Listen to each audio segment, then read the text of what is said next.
दक्षिण सोलापूर तालुक्यातील धोत्री येथे असलेल्या गोकुळ साखर कारखान्यानं शेतकऱ्यांची थकीत ऊस बिलं दिलं नाहीत। या विरोधात आज शेतकऱ्यांनी सहसंचालक साखर विभाग कार्यालयावर अर्धनग्न मोर्चा काढला होता।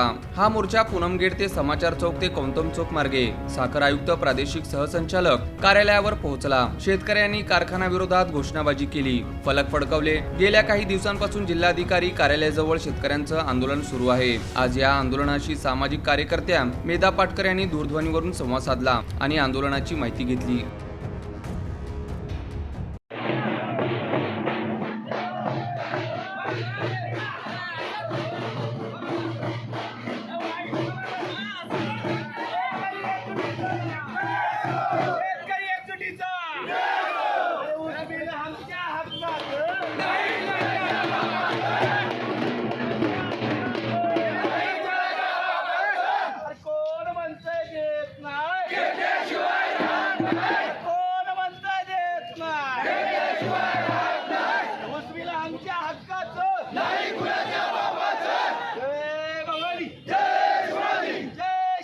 जय